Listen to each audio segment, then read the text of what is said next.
sampah biang masalah. Buang sampah pada tempatnya lah. Iya, kalau bukan kita siapa lagi? Ayo kita buat Jakarta jadi bersih. Kami lakukan penelitian dan sudah menggali misalnya di wilayah Bogor di mana itu sudah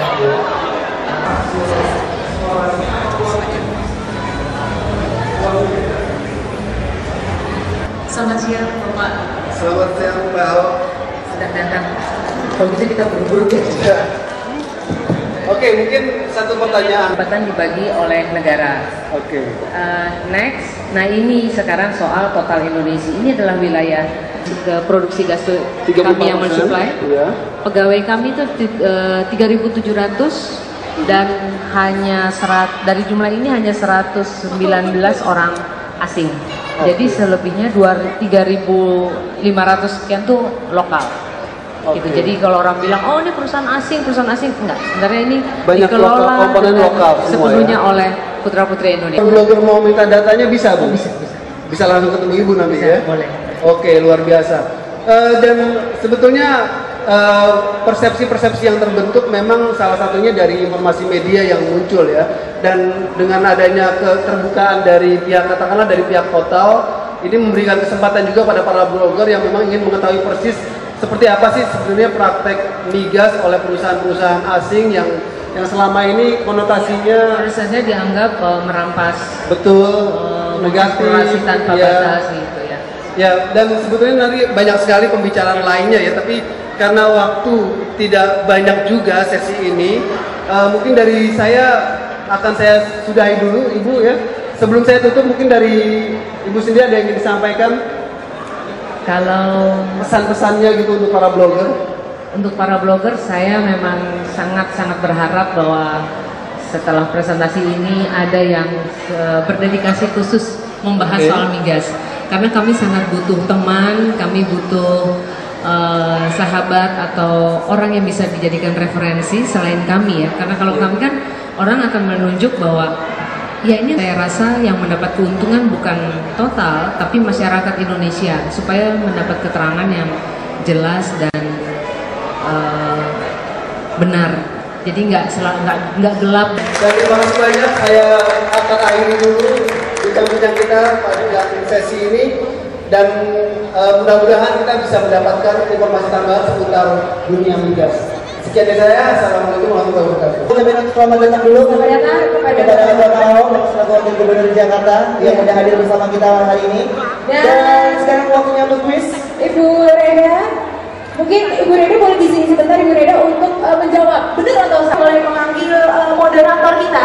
Untuk moderator kita panggil Mas Iskandar Jat untuk maju ke depan lagi. Sama-sama Mas Iskandar Jat. Wah ini moderator kayak pada hari ini ya. Iya, betul sekali. Saya hari ini full time ini ya. Biasa ya. Oke, langsung saja untuk ngobrol-ngobrol dengan Bapak Wakil Gubernur kita tercinta. Oke, saya langsung panggilkan dengan hormat Bapak Basuki Cahayapurnama untuk bisa maju ke atas panggung, Pak. Tepuk tangan. Langsung aja kita mulai kita langsung mulai Tepuk tangan, Pak. Ini ya, Jakarta Miniatur Indonesia.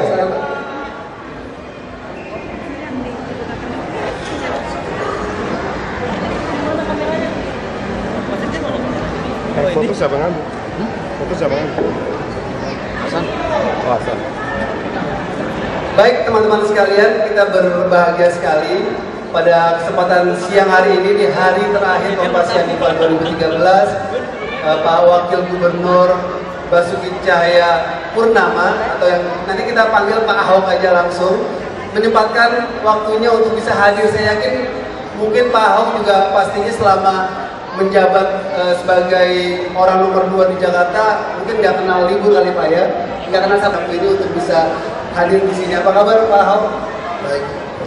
Oke, pada kesempatan ini kita akan banyak bicara nih mumpung ada orang nomor 2 di Jakarta tentang yang kita alami sekarang ini. Pertama-tama mungkin saya ingin tanya tentang Pak Ahok sendiri ketika pertama kali, pasti kalau saat mencalonkan memang sudah ada bayangan Pak ya untuk mengelola Jakarta. Tapi ketika pertama kali Bapak terpilih bersama Pak Jokowi, apa sih yang ada di benak Bapak terhadap Jakarta Pak? Ya, dari pertama kami diminta calon itu karena diharapkan kami bisa jadi model, jadi sebuah showcase. Itu yang diminta dari Pak Prabowo waktu pertama kali memanggil kami.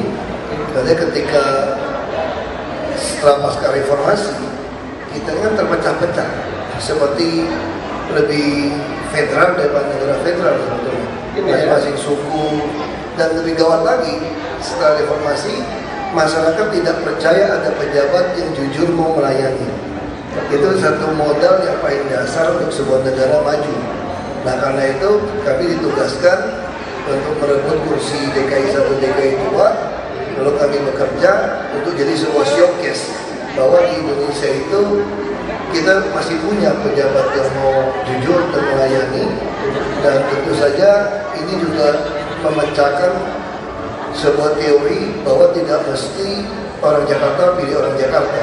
Jadi rakyat Indonesia itu cerdas sebetulnya. Dia akan memilih orang bukan dari latar belakang primordialisme, tapi dari latar belakang rekam jejak. Nah, yang dijual di kami itu adalah rekam jejak kami. Walaupun tadi belum populer, tapi kami yakin karena punya rekam jejak yang baik dipromosikan akan terjadi. Nah, itu teori itu yang kita pakai sehingga dalam showcase ini kita bisa mempertontonkan bahwa Bhinneka Tunggal Ika itu sangat penting. Dan kita bisa lakukan dengan baik. Kalau Anda memilih orang bukan melihat latar belakang suku agama rasnya dia, Anda bisa dapatkan yang terbaik untuk Anda. Itu yang kita pertontonkan sebetulnya dalam kondisi kasus Jakarta. Di awal kemarin Pak ya. Lalu setelah menjabat, yang Bapak lihat Jakarta ini, saya harus ngapain itu kebayang seperti apa sih Pak? Dengan sekian kompleks permasalahan di kota ini. Nah, ini juga orang mengatakan kami terlalu naif waktu kampanye. Ya. Pak Jokowi waktu ditanya, gimana mengatasi macet, gimana mengatasi banjir? Pak Jokowi jawabnya, yang penting ke lapangan, eksekusi, kata beliau begitu kan. Ya. Lalu orang-orang menganggap beliau ini kayak goblok gitu ya. Oh, jawabnya apa nggak bisa jawab? Cuma jawabnya eksekusi gitu. Nggak ada diplomasi sama sekali itu Pak ya. Tapi yang dimaksud beliau betul. Kalau kami ditanya lebih mudah mana, di Solo, di Belitung, atau di Jakarta? Kami akan lebih mudah Jakarta. Orang nggak terima kalau bicara seperti itu. Kenapa? Karena semua permasalahan sudah ada kajian yang lengkap di Jakarta, termasuk solusi. Sudah ada referensi. Kami masuk sudah ada 22 kajian tentang macet, termasuk solusinya. Sebelum berbasis rel MRT, ya BRT, bis rapid transit. Itu semua masih steril, jalur busway, semua begitu jelas.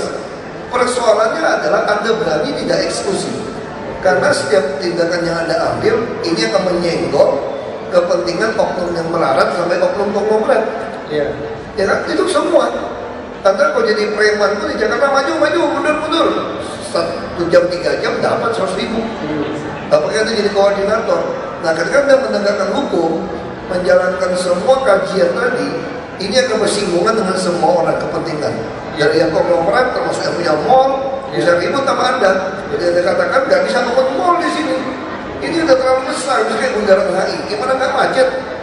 Bukan lu nggak pernah berpikir bahwa Bundaran HI itu akan dibuat jadi mall kiri kanan nggak besar ini ya. Atau Plaza Semanggi tiba-tiba jadi mall. Itu kajian lalu lintasnya bagaimana dulu gitu. Nah, ini hal-hal itu kita tegakkan, orang akan marah. Nah, ini makanya kita katakan juga sama Pak Jokowi, Jakarta itu nggak perlu latihan otak. Udah banyak pinter-pinter, ketemu 10 orang, 8 orang profesor, doktor, PhD di belakangnya. Pinter semua Pak ya. Ya kan di sini cuma perlu latihan otot aja, otot jantung, otot saraf, gitu ya, otot nyali, kayak gitu aja gitu. Itu pandangan kami tentang Jakarta. Oke, lalu pandangan warga Jakarta terhadap Pak Ahok, beberapa orang, khususnya yang langsung terkena dampak dari kebijakan-kebijakan terbaru Pak Ahok, itu melihat Pak Ahok ini wakil gubernur yang super tegas, kelewat tegas, mungkin kalau di kampus dibilang ini wagub killer gitu ya. Itu gimana kalau Pak Ahok sendiri menanggapi soal ini? Ya, saya kira kalau baik-baik ngomong nggak mau dengar, mau cara apa kira-kira gitu ya. Saya kira orang tua juga sama. Kalau kita nakal, bapak saya prototip. Kalau saya tidak sadar, pasti dikerasin. Kalau masih dikerasin tidak dengar, pasti dijewer. Saya dibawa pulang waktu saya kecil gitu. Jadi yang kami lakukan itu, kami bukan membenci warga yang melanggar aturan. Kami hanya benci apa yang mereka perbuat. Tapi kami sayang sama dianya. Itu yang kami lakukan ketika memindahkan orang dari Waduk Pluit dan dari pinggiran sungai maupun Rio. Kami menyediakan rumahan susun untuk mereka dengan full furnished. Sekarang pun kami kenapa tidak mau, ini mau banjir, kenapa tidak mau normalisasi sungai waduk besar-besaran? Masalahnya rumah susun nggak keburu buat. Kami tidak ingin orang-orang ini digusur, tidak punya rumah. Tapi ketika mereka minta ganti 3 juta, tidak mau pergi, yang ngeyel ya nggak Samudrat. Kalau nggak Samudrat nggak ngerti. Coba lihat sekarang, apa yang dilakukan bisa di Tanah Abang? Marah kan? Salah kami apa? Pak Wagub mengancam mempidanakan kami. Kan kami hanya jualan di jalan. Ya, kami tidak salah dong. Hanya jualan di jalan. Ada lagi minta, pokoknya ganti 3 juta. Tidak usah urus kami mau pindah kemana. Orang udah dudukin sungai kok ganti 3 juta. Tidak, saya penjara kan sudah baik kalau saya bilang. Tapi kan orang tidak mengerti kan salahnya di mana.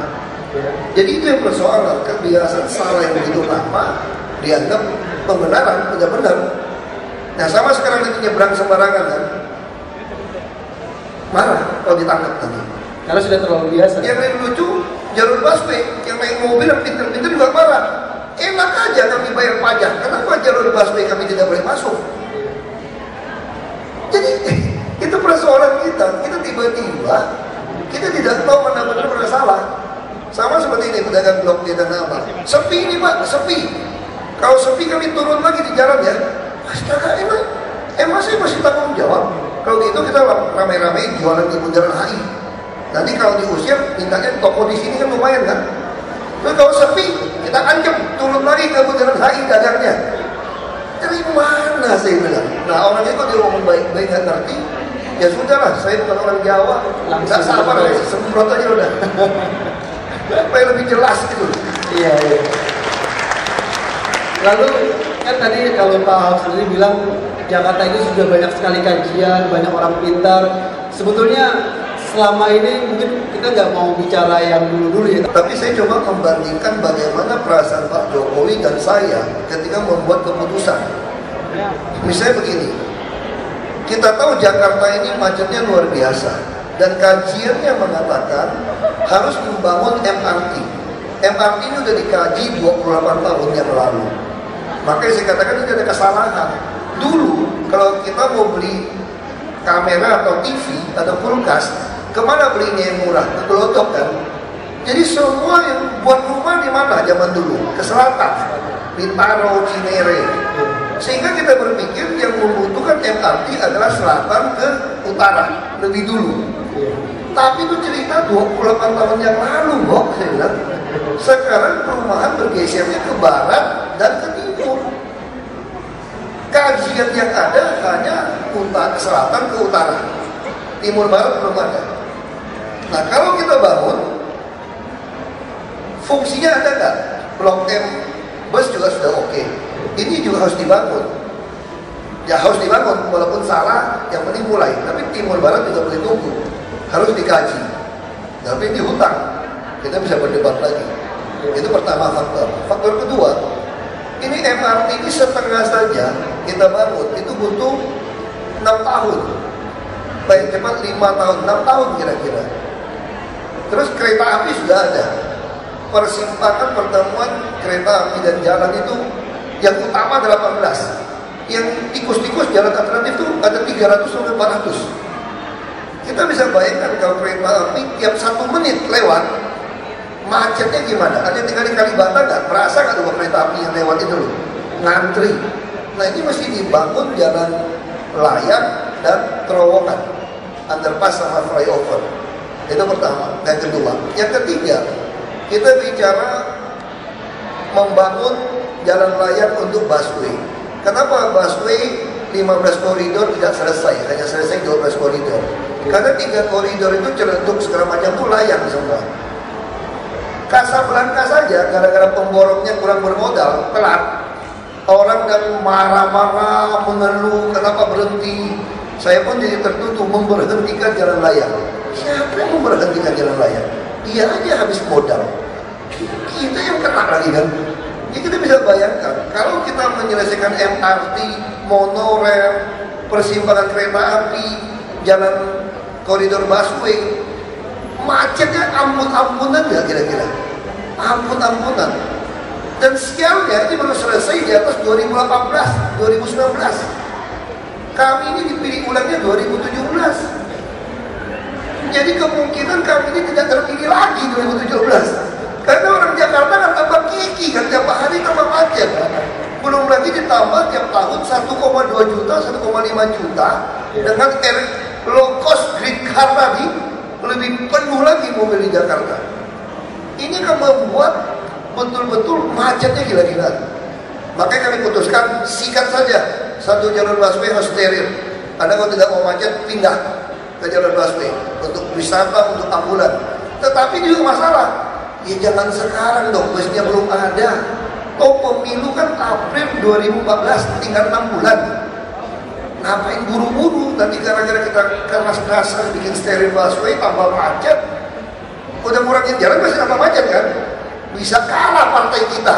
Nah ini kira-kira kita mau bergumur. Ada di situ Pak ya? Pasti kan secara orang politik. Nah beruntung Pak Jokowi mengatakan sama saya, ya sudah, tugas kita membereskan Jakarta. Kalau orang Jakarta salah paham tidak mau pilih kita lagi 2017, ya sudah, kita ikhlaskan saja. Yang penting pola transportasi makro ini sudah nggak bisa direm. Udah kita cadangkan, kalian mau maki-maki kami, mau kutukin kami, terserah. Pokoknya Jakarta mulai beresin ini transport. Jadi saya kira yang dulu mungkin gitu ya, pikirnya gitu, hitung-hitung lewat 5 tahun. Udah mau mulai nih, udah mau pemilihan lagi. Tunggu dulu deh, tunggu lagi, wakil saya mau naik, tunggu lagi. Ya udah lewat 20 tahun. Nah itu kan mesti lakukan dengan tegas. Jadi selalu kepentingan politik yang mengejar. Mungkin belum lagi orang politik nitip-nitip kan? Iya. Mau jadi pejabat, mau jadi dirut BUMD. Nah saya juga beruntung, Bapak Jokowi sederhana sekali. Ya pakai saya, mau jadi dirut saja tidak pede. Nitip-nitip dalam partai politik. Coret saja. Coret. Kalau titip partai politik, coret saja. Nggak ada urusan. Titip jadi jabatan juga coret saja. Ya mau jadi pejabat dites aja. Kalau kamu memang mampu ya ikut. Nggak usah pakai partai politik bawa-bawa. Pakai orang partai, pengurus partai datang mau sowan, ujung-ujungnya mau kenalin cocok nih jadi direktur ini, coret kata Pak Jokowi. Tapi ngomongnya nggak sekasar saya, pakai saya aja, coret saja. Coret saya gitu kan. Ini Solo halus tapi tegas gitu kan. Saya nggak bisa halus sendiri, nanti lucu juga saya. Tapi saya udah setengah lebih halus loh ini sebetulnya. Dari yang aslinya Pak ya. Karena pergaulan yang baik kan bisa membuat kita baik juga kan. Pak Jokowi kan lebih kasar dikit, karena pergaulan yang buruk sama saya. Jadi merusak kebiasaan baik beliau juga gitu. Jadi plus minus ketemunya jadi yang satu malah jadi minus, satu jadi plus Pak ya. Sekarang agak-agak inilah, agak-agak moderat katanya. Oh gitu. Bukan kepribadian galau bukan ya. Oke. Tadi kan menarik sekali Pak Ahok ini kan maju sebagai wakil gubernur bersama Pak Jokowi kan lewat jalur partai. Pastinya orang bilang ini adalah orang partai. Nah sekarang sebetulnya memang ada nggak sih kepentingan partai yang dibawa saat membenahi Jakarta sampai nanti akhir bertugas? Nah ini menarik untuk jawab pertanyaan tadi. Tadi saya sambung SIM saya, SIM yang di mobil itu loh. Lalu dia tulis dari polisinya, pekerjaan Wagub DKI. Saya bilang bukan Pak, kalau 5 tahun lagi saya nggak kepilih bukan Wagub DKI loh. Nanti repot. Jadi apa? Politisi juga kurang bagus gitu. Politisi kesannya jelek. Jadi apa? Profesional sih. Wah, kira-kira itu. Nah kenapa? Kami ini pemain profesional yang ditransfer dari partai. Nah, kami dibajak kan? Anda mau nggak nih? Nah, saya bilang waktu kampanye, pemainnya kurang becus, jadi kami ditarik dari luar daerah, kira-kira gitu kan. Itu pemain bola aja. Jadi kita ditarik dari partai. Nah, saya bilang sama partai, waktu pertama gitu. Kalau Anda mau numpang beken, numpang keren, tolong kasih kami kerja secara profesional. Tidak ada urusan dengan partai. Semua orang juga, kalau saya partai Gerindra, kalau saya kerja dengan sukses, partai ketiban, pasti dapat. Jadi nggak usah titip-titip sama saya. Nggak usah ajak saya rapat macam-macam. Nah itu yang kita sampaikan kepada partai. Jadi hubungan apa dengan Pak Jokowi kan beda partai, bisa berkepentingan kan? Nah saya dari awal sudah tegaskan untuk kampanye. Tugas saya adalah menjadikan Pak Jokowi berhasil. Kalau beliau berhasil, saya ikut berhasil. Kalau saya berhasil sendiri, beliau dijatuhkan, saya gagal sebetulnya. Jadi tugas saya bukan satu paket. Walaupun secara konstitusi saya satu paket. Saya memposisikan diri saya sebagai staf pribadi beliau yang paling dipercaya. Karena kalau beliau jatuh, saya juga ikut jatuh. Nah, makanya ini hubungannya jadi baik dengan beliau. Yang dapat poin siapa? Beliau kan aktor utama cuma satu. Saya kan cuma pemain figuran. Nah, ini jelas. Tapi kan kalau menerima Piala Citra, kan ada juga pemeran utama pria terbaik, pembantu pria terbaik, kan ada juga. Nah, ada pemeran utama, ada pemeran pembantu juga kan. Jadi tetap dapat citra juga, nggak usah khawatir. Kalau kita pemain figuran, kita nih kalau dinominasi pemain pembantu pria, ya jangan mimpi diumumkan pemain pria terbaik dong. Namanya pemain pembantu kok. Ya itu masih jelas posisi. Tapi sebetulnya persisnya gimana sih pengaturan tugas antara Pak Jokowi dengan Pak Ahok, atau memang ada hitam di atas putih atau berjalan seperti apa? Beliau bilangnya begini, kalau wakil mau ambil pekerjaan 90%, tidak apa-apa, ambil saja asal beres. Orang bagi kerja kok, mana dia mau ribut. Itu kata beliau. Jadi kami berdua, karena kita saling pengen maju, pengen menyelesaikan, kami saling mengambil pekerjaan lah ini. Gitu ya. Kita pengen beresin kerjaan beliau pengen beresin, tapi pengarahan kami diskusi. Dan umumnya beliau dari lapangan, beliau bisa telepon, atau pagi-pagi atau sore kapan kosong, beliau kasih pengarahan. Nah, saya sudah dapat pengarahan seperti ini, saya sudah tahu maunya bos seperti ini. Ya sudah, saya eksekusi. Saya panggil rapat semua dinas, bikin notulennya saya kasih beliau lihat. Nah, jadi semua dilaksanakan cepat. Beliau ke lapangan, saya di kantor, saya beresin. Pagi sampai malam seperti itu. Tapi sesuai yang beliau mau. Kalau kira-kira saya ragu, saya telepon. Tapi umumnya, saya sudah ngerti lah, tujuannya sama kok. Membuat menu otak, perut, dan dompet warga DKI ya sama. Apapun yang kamu lakukan itu aja. Otak, perut, dompet. Kita pikirin itu aja. Dia nggak mungkin tabrakan. Kalau kalau pikirin dompet saya, perut saya, otak saya, berantem pasti. Jadi kalau kita pikirin orang lain, pasti beres. Ketemu lah semua itu. Itu cara kerjasamanya. Nggak ada perjanjian hitam dan putih. Oke. Lalu ini kan yang pasti nggak mungkin dong Pak Jokowi, Pak Ahok di sini bekerja berdua saja mengurusi Jakarta. Kan itu ada dinas, ada pegawai segala macam. Nah, bagaimana mengubah? Saya cuma ingin tanya secara mungkin Pak Ahok bisa cerita di balai kota itu perubahan yang terjadi seperti apa setelah dan sebelum dan setelah Pak Ahok menjabat di sana. Nah, orang selalu berpikir seperti itu. Iya. Jakarta hutan belantara, PNS-nya akan melawan, PNS-nya susah diatur, itu salah. Nah, yang pertama kami yakin justru PNS terbaik seluruh Indonesia itu ada di Jakarta. Dan orang baik juga masih banyak, tergantung bosnya siapa. Kalau kepalanya lurus, lawannya ikut lurus, gitu aja. Banyak yang baik-baik kok, ada lah satu dua yang ngeyel copot aja, lah gue pikirin. Ya kan, baik-baik lu copot aja. Gampang kok kalau udah jadi ke gubernur udah jadi mah udah gampang deh. Jadi udah nggak ada perlawanan yang sifatnya sistemis yang ingin menjatuhkan di balai kota itu ada lah satu dua yang masukin surat, kita mau bikin naskah gitu kan. Tapi kan gini kan, saya pernah panggil gitu ngomong gitu. Saya bilang nggak usah gertak-gertak kami lagi deh. Orang nyawa aja kami taruh, kok mau gertak gua apa lagi? Lu kalau lebih takut mati daripada saya, lu jangan macam-macam kira-kira gitu. Ya sedikit-sedikit preman boleh lah kalau ngomong-ngomong 2-4 orang gitu. Dia juga takut kalau dia udah korupsi kaya, dia lebih takut mati daripada kita. Ya kan? Jadi ini soal takut, semua orang takut mati kan? Iya. Tinggal dia lebih takut apa kita lebih takut? Ya udah kita gertak aja udah kan. Kalau dia lebih takut ya udah. Kita yang menang ya.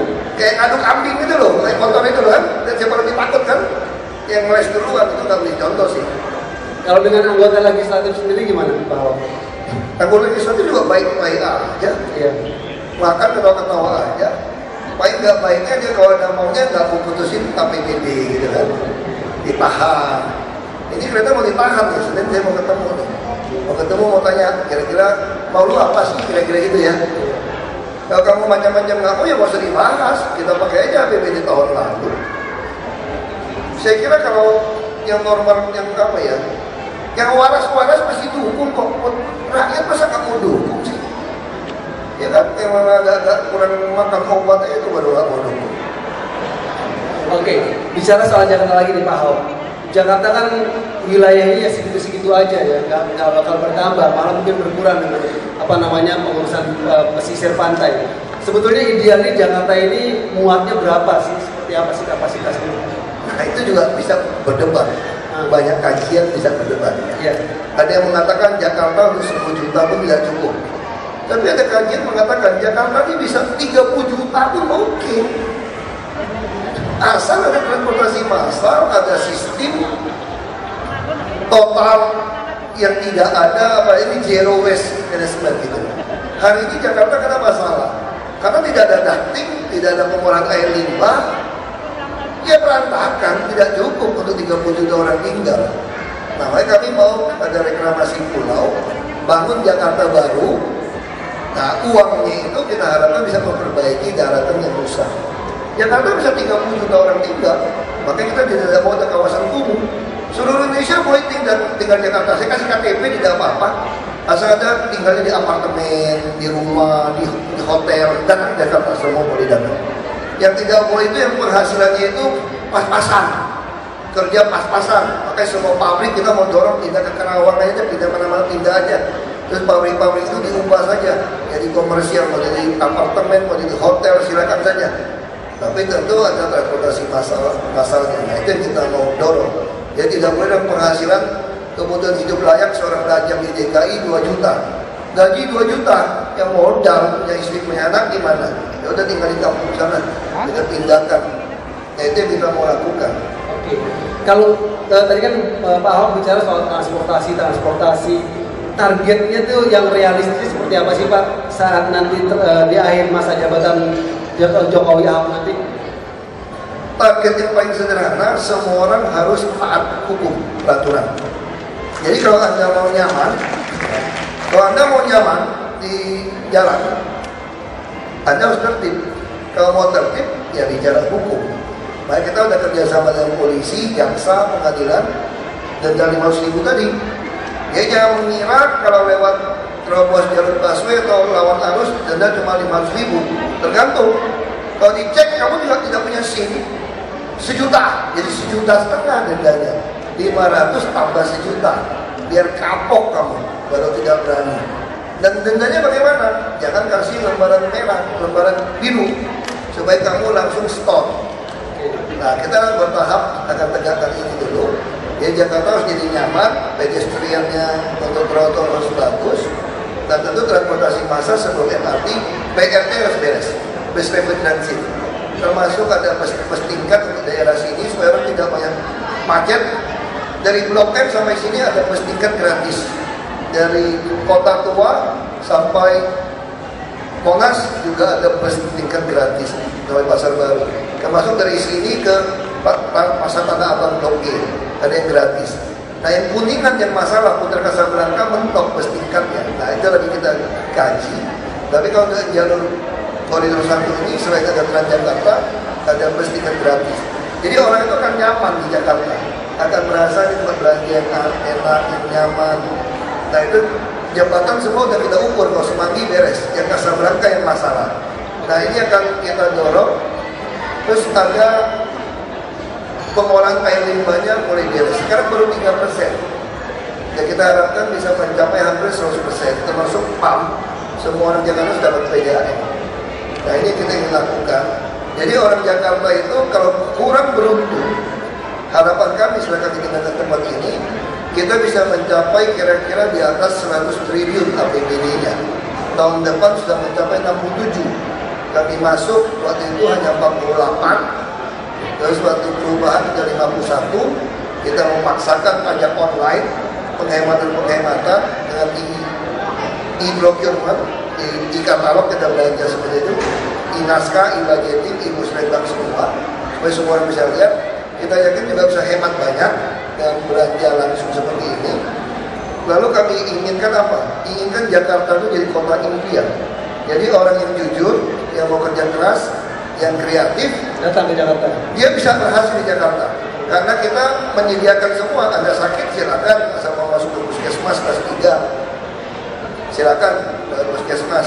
Terus kami juga menyediakan pasar rakyat yang disewa harian. Kami tahun ini bangun 5, nanti Monas kami ingin di bawah tanahnya ada ruang pamer untuk produk-produk anak muda atau orang tua yang kreatif, tidak ada modal untuk nyewa seperti Grand Indonesia. Nah, dia dikasih gratis dulu 3 bulan di Monas. Nah, sehingga dengan transport yang murah, yang ada yang gratis, dengan jaminan pendidikan, kesehatan, dan perumahan, kami juga akan menyediakan, kami akan membangun kira-kira ya lebih dari 300.000 rumah susun. Disediakan, ini tidak dijual, tidak disewakan, hanya bayar uang retribusi. Kira-kira 5.000 sampai 12.000 per hari, Anda bisa tinggal. Jadi untuk orang yang belum beruntung, dia bisa tinggal di tengah kota Jakarta. Kami lagi lomba, jadi pasar Minggu atasnya rumah susun, ya pakai lift, tapi itu yang kelas menengah. Pasar rumput juga. Terus kereta api kami sudah kerjasama, dan kereta api, tanda-tanda kereta api kami merahkan di bawah stasiun kereta api, bus itu juga rumah susun, sehingga orang-orangnya akan tinggal di tengah-tengah kota, menghemat waktu dan menghemat uang. Begitu dia berhasil, tentu jangan beli rumah yang di pinggiran-pinggiran. Ya, jadi nanti akan terbalik, orang yang kaya itu tinggalnya di pinggiran kota, gitu loh, naik mobil pribadi. Yang pas-pasan tinggal di apartemen rumah susun, kira-kira gitu. Ya pas-pasan. Kenapa? Nanti di rumah-rumah perumahan yang blended house, rumah-rumah biasa itu, Anda pasti PBB-nya mahal. Nah, kalau mau PBB-nya murah, Anda tinggal di rumah susun atau apartemen sederhana. Ini untuk berbagi. Nah, itu konsep yang dilakukan. Termasuk bantuan modal. Kami telah membuat BUMD jaminan kredit daerah. Karena banyak bank mau nyalurkan kredit, tidak ada jaminan. Nah, kami harus jamin. Jadi gimana jaminnya?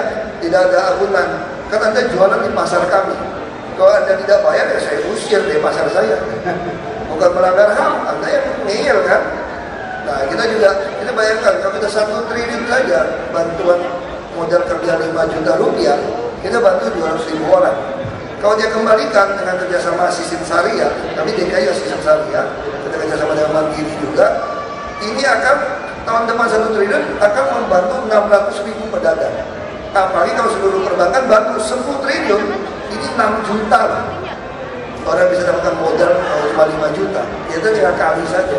Jadi kita sangat yakin Jakarta akan menjadi impian orang, semua orang ingin datang, tapi bukan ngadu nasib seperti sekarang, nekat datang jadi preman di pasar, jualin jalan dari PKL, bukan. Anda datang karena Anda kreatif, Anda ingin mempertontonkan produk Anda. Jadi ini akan merubah konsep tentang Indonesia kita. Jakarta inilah, Anda mau berhasil ya ke kota besar gitu kan. Mau mancing ikan yang besar, ya ke samudra, jangan di kali gitu loh. Di kali ikannya kecil. Nah itu akan kita lakukan, tapi keadilan ini kita wujudkan. Jadi semakin Jakarta bagus dan teratur, semakin banyak orang datang, Ahok nggak masalah gitu ya. Asal jangan tinggal di pinggiran sungai. Oke. Dari sikat. Kalau Anda tinggal di Grand Indonesia, mah takkan tiap malam nggak apa-apa. Kalau mau tinggal di Grand Indonesia, boleh. Oke, saya pikir meskipun saya moderator dan juga orang Betawi, tapi nggak mungkin saya yang bertanya sendiri di sini. Dan teman-teman blogger pasti sudah nunggu pengen bertanya langsung ke Pak Ahok. Saya buka untuk 3 penanya aja dulu. Yang di paling pinggir sini, lalu yang pakai kaos putih, sama yang sini deh, yang belakangnya. Ya silakan mungkin langsung yang di sini. Nama, 1 pertanyaan, to the point Pak ya. Selamat siang Pak Ahok. Saya tinggal di Mayasari. Udah pasti tahu kalau saya tinggal di Mayasari. Di Mayasari Bakti Celilitan. Ya ini bukan bicara politik di. Nama siapa Pak? Gideon Ginting Pak. Ginting. Okay. Nah, saya kemarin saya apresiasi kepemimpinan Bapak khususnya Lurah Celilitan. Bilang KTP saya setengah 8 orang kelurahan udah ada Pak. Langsung selesai. Nah itu yang saya apresiasi. Nah, saya 87 udah tinggal di Celilitan, saya dari Brastagi, dan sekarang saya merasakan kenyamanan ketika era kepemimpinan Pak Jokowi dan Pak Ahok. Kenapa saya bilang begitu? Dulu di Celilitan, zaman terminal Celilitan, saya premannya di sana Pak. Tapi sekarang saya bisa enjoy tinggal di Cililitan karena apa? Nggak ada ya, mungkin karena lurahnya juga baik, polisinya, camatnya baik di sana. Sedikit pertanyaan saya, Pak. Nanti kalau ada mobil murah, Bapak dukung lagi nggak, Pak? Karena saya lihat ini mobil murah ini udah berseluruhan juga di Cililitan saya lihat. Nah, saran saya sama Bapak, ya tolonglah kerjasama dengan pusat supaya nanti, karena saya lihat wacana mobil murah lagi 2014 keluar. Apapun solusi yang Bapak tawarkan, macet bagaimanapun, kalau ada mobil murah itu omong kosong, nonsen, Pak. Apalagi tahun 86 masih banyak saya lihat mikrolet, Pak. Khususnya Gandaria Cililitan, harusnya 86-90 itu sudah dibuang ke sana, yang baru-baru supaya tidak macet, Pak. Itu solusinya menurut pandangan saya. Terima kasih, Pak. Oke, dari Pak Ginting soal mobil murah nih, Pak Ahok. Oke, kita tahan dulu. Yang di tengah ini silakan, namanya Pak.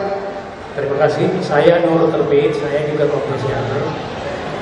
Saya urban juga, Pak, merantau ke Jakarta dari tahun 84, 86 pindah ke Bekasi. Setiap hari saya menggunakan transportasi massal perkotaan. Saya ingin tahu, kemarin itu ada pernyataan dari Bappenas bahwa lagi disusun konsep transportasi massal perkotaan. Nah, di sana disampaikan bahwa Pak Jokowi meneruskan program dari gubernur lama, cuma sekarang lebih kepada menggerakkan, jadi lebih ke tindakan nyata. Kira-kira konsep apa? Apakah sudah ada pertemuan dengan penguasa wilayah Jabodetabek untuk kaitan dengan transportasi itu?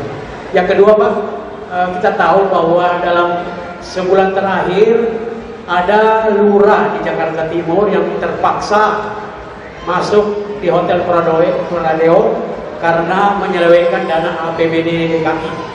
Yang kami tahu bahwa itu dari Lurah Ceger dan satu lagi mantan Lurah Blogandung. Yang kami ingin tahu, mereka ini ada di antaranya yang hasil pelelangan jabatan kemarin. Nah, kira-kira apa kemarin yang membuat mereka indikatornya, ataukah kedepannya Bapak mungkin punya konsep bagaimana menjaga citra dan kinerja aparat Bapak di bawah sesuai dengan program menuju Jakarta Baru. Terima kasih, Pak. Assalamualaikum. Oke, terima kasih Pak Nur ya. Oke, yang satu lagi yang itu, silakan Pak. Nama, pertanyaan. Nama saya Taufik Irawan, saya Kompasiana juga. Saya pengen bertanya dengan masalah ini, saya juga buruh, Pak, ya. Dengan gaji 2.441 sekian di Jakarta, apakah mimpi buruh bisa menempati apartemen seperti apa yang Bapak katakan tadi, mampu nggak gitu loh, Pak, dengan gaji seperti itu? Terima kasih untuk Bapak Ahok atas ininya. Oke, langsung saja 3 pertanyaan tadi akan jawab oleh Pak Ahok. Saya jawab dulu yang buruh ya. Oke. Anda tidak akan pernah punya rumah di Jakarta. Makanya saya mau dorong Anda yang gaji pas-pasan itu keluar dari Jakarta. Jujur aja. Jadi tidak boleh orang yang kerja konveksi, pabrik sepatu di Jakarta lagi. Karena tidak bisa, kebutuhan hidup layak Jakarta terlalu tinggi. Makanya Jakarta harus di-upgrade untuk orang-orang kerja di restoran, kerja apa, mulai dorong. Tapi kan ini masih mempertemukan, kita kan negara baru berkembang ya. Yang paling susah itu kalau di dunia itu ada 124 komponen untuk survei. Kita masih 40. Nah, kenapa kita tidak dorong sampai 64? Nah, ini persoalan. Ini ada negara daya saing, karena itu tugas pemerintah menolong kebutuhan hidup layak Anda. Jadi buruh hari ini di Jakarta, Anda tidak perlu lagi bicara, saya perlu naik gaji, beli asuransi, tidak perlu. Selama Anda sakit, orang tua Anda sakit yang tidak punya pensiun, kan ditampung. Nah, tahun depan kita akan mulai mengarah ke soal pensiun. Ya, karena Anda tua, Anda punya uang pensiun.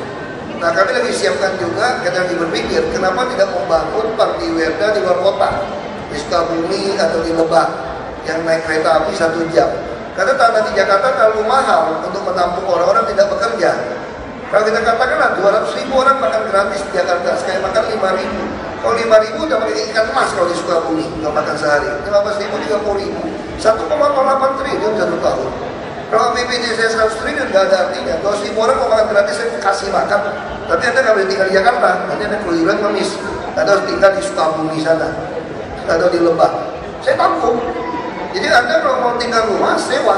Sebagai pegawai sanggup. Satu keluarga, rumah ukuran 30 meter persegi, seharga 12.000 per hari, Anda sudah sanggup.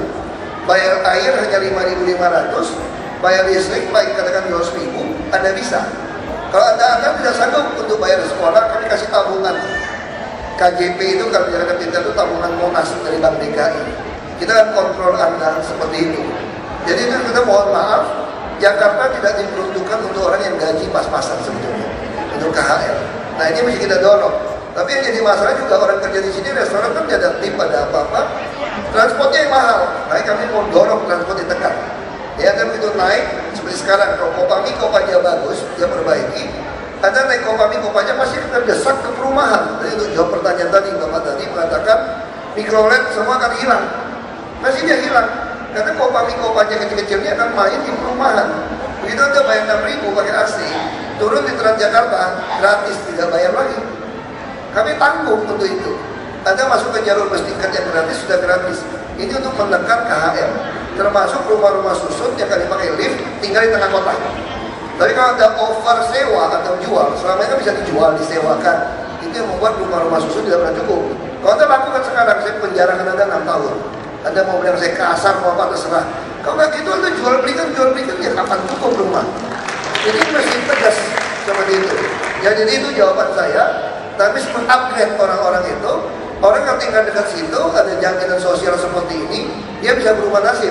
Bisa contoh, Anda masuk kerja di restoran, Anda pintar masak nih, jadi top makanannya. Yang masalah kan modal untuk buka usaha. Rumah susun begitu banyak, kita juga punya super blok, bukan cuma Grand Indonesia, Central Park punya super blok. Kami juga akan bangun super blok, Pasar Rumput, seperti di Kampung Bandang, nanti di Jatinegara, kita akan bangun Pulau Gadung, semua stasiun itu ada super bloknya. Tapi super blok bukan mobil mewah, orangnya tidak ada parkiran hanya di pasar. Anda bisa ikut undian, dapat ruko, pasar, penduduk dagang. Begitu Anda dapat, kami bisa kasih pinjaman modal tanpa agunan. Nah kalau Anda memang jujur, pintar masak, pintar bekerja, Anda berpeluang jadi wira swasta. Jadi Anda sambil bekerja dapat gaji, sebetulnya Anda sedang kuliah, sedang training untuk jadi pengusaha.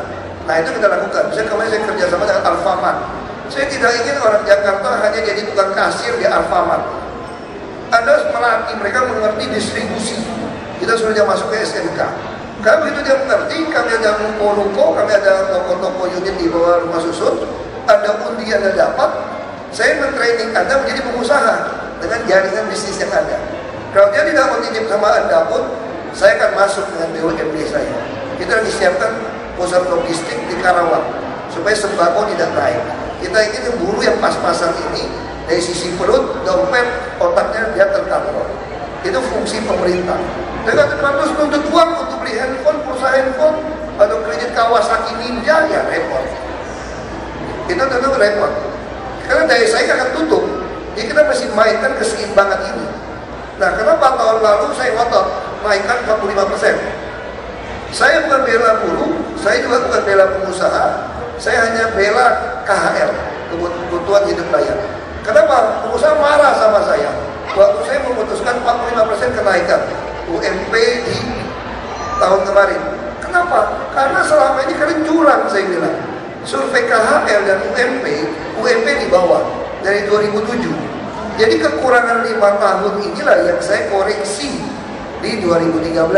Makanya loncatnya jadi 45%. Tapi buruh jangan tuntut saya tahun ini, tahun depan mau 45% lagi. Ya nggak bisa dong, patokannya ya KHL. Makanya mereka kampanye, dapat demo. Ahok berbuka dua. Wah keluar. Ahok berbuka dua, pura-pura baik aja. Kali ini tidak bela kami katanya. Ya biarin aja sih kan. Berdebat. Nah itu kondisi perburuan kita. Kita juga mau menjaga orang lain supaya tidak bangkrut. Yang nomor 1 tadi Pak Mayasari, kami mendukung mobil murah Pak. Bapak jangan khawatir Pak. Cuma kami tidak mendukung semua mobil bisa seenaknya jalan di Jakarta Pak. Jadi Bapak silakan punya mobil banyak, saya senang-senang saja. Kalau Bapak nggak bisa bawa semua, karena kalau mau lewat jalan kami kenakan bayar Pak, IRP Pak. Jadi kalau 22.000 lewat masih penuh, kami tinggal hitung. Kecepatan di kota kira-kira ideal 40 km per jam. 1 jam 1.500 mobil, kita mau ideal 1.200 mobil. Kalau jumlahnya loncat di 2.000 mobil gimana? Naikin 50.000, langsung turun kan? Kalau 50.000 masih lebih, naikin 100.000 sekali lewat. Emang gue pikirin, kamu punya mobil banyak nggak apa-apa, tapi tidak semua jalan kamu bisa lewat. Kapan dimulai Pak IRP itu? Kita akan tender mungkin akhir tahun atau awal tahun. Tapi sekarang bus kami cukup dulu. Ya sekarang kita tes, sterilkan dulu. Karena Maya Sari Bakti semua protes. Kita suruh APTB masuk dari luar kota. Gimana masuk Pak? Rugi. Karena macet. Kami akan sterilkan. Mana 9 tahun tidak pernah steril katanya. Ya ini mana telur mana ayam. Ya udah kita steril dulu. Itu steril marah lagi orang. Kosong dikosongin, bus belum datang udah disterilkan katanya. Ya udah, karena gue pikirin gue mau pilih saya juga nggak apa-apa. Pokoknya saya melaksanakan apa hasil kajian. Kajiannya bilang begitu ya saya ikutin saja. Nah kita kalau berdebat kemudian susah. Terus sudah bicara, nanti mikrolet gimana? Saya udah bilang, begitu kami gratiskan bus tingkat di jalur Blok M sampai Kota Tua, seluruh bus tua-tua itu nggak ada yang mau lagi yang mau naik Pak. Dia akan terdorong di Blok M. Dia akan dorong ke Blok M Ciledug. Di situ kami akan seleksi. Nah sopirnya bagaimana? Sopirnya kami akan training masuk bawa Transjakarta. Kata gajinya 3,5 UMP rumusnya Pak. Jadi sekarang sudah hampir 10 juta. UMP-nya 3 juta. Ya sudah pasti 10,05 juta. Nah ini kita dongkrak. Ya kita tidak akan menghilangkan hak mereka. Kan butuh B1 umum kan, ada tahapannya. Nah ini yang kita akan dorong, yang lain beda. Terus Pak Terbit gimana Bappenas transportasi massal? Iya, itu sudah ada pergubnya di zaman Pak Sutioso tahun 2007. Itu pola transportasi makro. Kita dengan Bappenas kerjasama dengan baik. Kita sudah akan mendirikan otoritas transportasi Jabodetabek. Ini sudah semua dalam makronya. Sekarang kita sudah kerjasama dengan perumahan Taman Harapan Indah di Bekasi, termasuk Mega Mall Bekasi, untuk menjadi park and ride bus langsung. Waktu itu bus-bus kecil di luar kota marah. Itu kan Anda nggak usah pusing. Ini hanya dari stasiun utama ke Jakarta. Orang-orang yang bawa mobil. Untuk Anda, pinggiran masih sama. Nah sekarang mereka mulai mengerti. Kita kerjasama dengan Bogor, APTB, Bekasi, Tangerang. Kenapa jumlahnya tidak banyak? Karena kemarin pada rugi semua. Masuk jalur busway macet setengah mati. Jadi ritnya kurang. Tapi sekarang setelah disterilkan, wah dari Durensawit sampai ke Grogol 15 menit. Semua senang. Kami dalam seminggu, penumpang Transjakarta kami telah melonjak hampir 50.000 masuk 1.000 lebih datanya, saya lupa deh. Orang pindah. Bahkan kemarin minggu lalu saya makan sama satu bos CEO di perusahaan TBK. Dia bilang kalau dia lagi mau ke kota, ada urusan kantor, dia dari Sudirman Tamrin itu bos naik Transjakarta. Hanya 10 menit sampai katanya. Lebih cepat. Nanti kan ini kan sudah berhasil dengan memaksa steril. Nah kalau Anda mau enak ya naik Transjakarta, tapi belum cukup dia. Kami sedang beli terus. Belinya kenapa? Masalah tender. Sekarang kita harus dipasang ke e-katalog. Nah kami yakin ini akan makin lama makin baik Jakarta sebetulnya. Kami sangat yakin seperti itu Pak. Jadi saya kira kerjasama pasti. Lurah gimana ini yang masuk kui? Kita udah bicara, kita bicara lurah bisa agak panjang. Gimana hasil seleksi? Betul hasil seleksi. Hasil seleksi yang bagus cuma 20% Pak. Ini fakta. Jadi bangsa kita buat kategori lebih banyak. Yang pas-pasan juga kita harap yang bagus bisa mempengaruhi dia untuk ikut jadi baik. Tetapi fakta kelurahan itu begini Pak, aparat kita itu suka mencari dosa lama gitu Pak. Itu yang membuat sebuah persoalan baru kepada pejabat-pejabat yang mau bertobat. Belum lagi LSM tanda kutip itu ya, LSM tanda kutip, wartawan tanda kutip.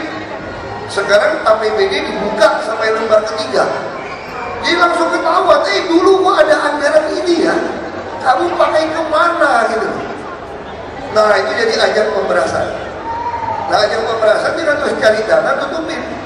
Makanya saya bilang mesti lakukan perlawanan. Jadi bangsa ini ada satu salah, tidak mau belajar zaman Nelson Mandela yang pakai batik terus.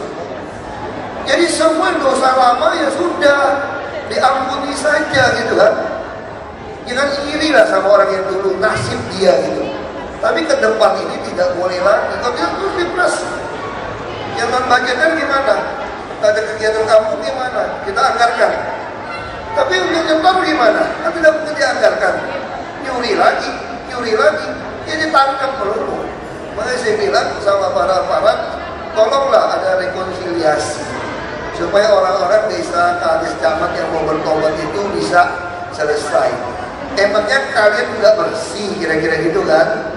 Kalau tidak percaya, ya mari kita buktikan harta kamu, biaya hidup kamu, dan pajak yang kamu bayar kira-kira sesuai atau tidak. Kalau tidak sesuai, ini ada undang-undangnya nomor 7 tahun 2006, hasil ratifikasi konvensi PBB melawan korupsi. Kalau kerugian uang kamu tidak bisa dibuktikan, ya disita buat negara. Nah, mari kita rekonsiliasi, karena gak ada orang bersih di Republik ini. Ada maling karena kebutuhan, ada maling karena serakah, ada maling karena ya macam-macam. Ada maling terpaksa, atasannya paksa, kalau dia nggak ikut dipecat gimana? Nah, mari kita rekonsiliasi. Nah, ini yang tidak pernah kita mau lakukan. Jadi sekali lagi Madura kami sedang evaluasi Pak, bulan Desember ini. Sayangnya itu bapak-bapak nggak bisa kami tarik jadi lurah Pak. Semua masih pakai golongan-golongan Pak. Nah, rancangan undang-undang aparatur sipil negara yang saya ikut buat di Komisi 2 DPR RI itu belum mau dibahas dari pemerintah. Karena itu akan memotong sistem golongan untuk pangkat. BUMN sudah lakukan, tapi untuk pejabat belum. Nah, itu juga satu masalah. Tapi kami sangat yakin dengan SDM di DKI, mereka semua pada dasar itu lebih banyak yang mau membantu, mau melayani sekarang. Karena orang gampang lapor kepada kami kan. Nah, yang macam-macam yang tidak mau bertobat itu biasanya sudah terlalu kaya, udah gak tahan. Ngapain lu perintah-perintah gua? Berhenti juga nggak apa-apa, gua udah kaya ini. Ya udah keluar aja lu, masih banyak yang mau kerja. Dia bilang. Nah, itu seperti itu terjadi. Oke, menarik sekali diskusi kita. Saya pikir tidak akan ada habisnya kita bicara soal Jakarta. Tapi sayang waktu kita juga tidak banyak karena masih ada mata acara lain yang harus memakai panggung ini. Dan mungkin sebagai penutup, Pak Ahok, apa yang ingin Pak Ahok sampaikan kepada masyarakat Jakarta dan juga masyarakat Indonesia? Mungkin dalam kapasitas sebagai... Sebelum ke situ saya sampaikan dulu. Mau belajar politik kan, Kompasiana kan? Ya. Yang saya lakukan tadi itu politik. Jawabnya panjang, supaya yang lain ada kesempatan nanya lagi. Waktunya habis. Nah, itu politik. Karena makin banyak ditanya, makin salah. Jawabnya kan, jawabnya panjang. Iya. Saya juga politik jawabannya. Itu politik. Ini belajar politik. Betul. Nah, tentu kita harapkan sebagai bangsa Indonesia, saya pernah diundang ke Amerika waktu konvensi Obama jadi presiden. Saya beruntung dipilih. Saya bertemu dengan senatornya. Dia tanyanya begini, kamu Indonesia gimana? Sejahterakan rakyatmu gitu kan, kita ngomong. Terus saya bilang, kita akan membuat sistem jaminan sosial nasional. Sudah ada undang-undang nomor 40 tahun 2004. Jadi orang sampai lahir sampai mati kita urus. Tidak mati ada pensiun. Mau berapa katanya? Saya bilang pensiun di Indonesia $0,5 cukup. Ya kira-kira $150 sebulan. Kaget ya. Marah-marah dia, si senatornya. Biasa Republikan, agak sombong, agak kesal ya. Kaya kan. Lalu saya bilang begini, kalau orang Amerika gajinya $100 sehari, kaya apa miskin? Sampai kaya 5.000 katanya. Yang senior $100 3.000 mah tukang cuci piring juga dapat katanya. Nah, itu persoalan bangsa kamu dan bangsa saya. Kalau bangsa kami di kampung saya apalagi, kalau punya gaji $100 tiap bulan, kredit motor. Ya, dia bisa mancing, berkebun, dia berani kredit motor. Jadi kalau bangsa kami punya 5.000 aja uang untuk orang tua pensiun, kopi, beli kue, harga dirinya naik, umur lebih panjang dari itu. Tuh aja nggak terima.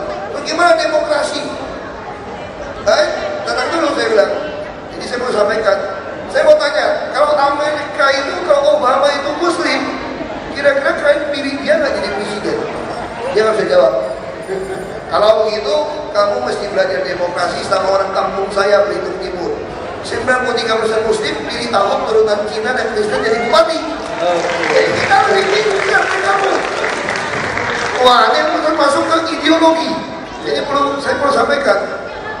Katanya burung Garuda Pancasila kita nyontek burung elang Amerika. Wah, ini kira-kira debatnya, ini isu kan gitu. Dia nggak ngomong, dia isu gitu. Saya bilang, nanti dulu. Saya nggak mau berdebat, soalnya Anda duluan merdeka, saya susah.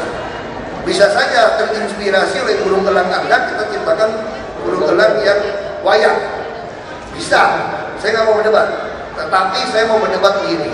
Sebetulnya bangsa Amerika kurang gentleman, saya bilang. Oh, dia kaget. Kurang ajar ya orang. Dari Indonesia kok kurang ajar.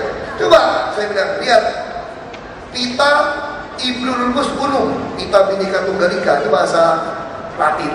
Kalau kita kan bahasa Sanskerta. Itu ditaruh di mana? Di paru, di piknya elang. Digigit. Di Amerika kan? Artinya kalau burung elang kamu lapar, pitanya mesti dibuang. Kok makan? Nah, Anda ini pragmatis bicara Bhinneka Tunggal Ika. Kalau bangsa kami beda, kita pegang pita itu. Sama anak muda kalau di tempat kami bilang, gue bingung nih, pegangan kalau bingung gitu. Nah, kira-kira gitu kan? Jadi kamu bayangin, kalau burung Garuda Pancasila tidak ada pegangan, goyang bingung dia. Makanya kalau saya bilang, kalau kita pegang Bhinneka Tunggal Ika dengan baik, kita akan kalahkan elang Amerika dengan burung Garuda kita. Nah itu saya sampaikan dulu. Itu pesan terakhir Pak. Itu pesan terakhir.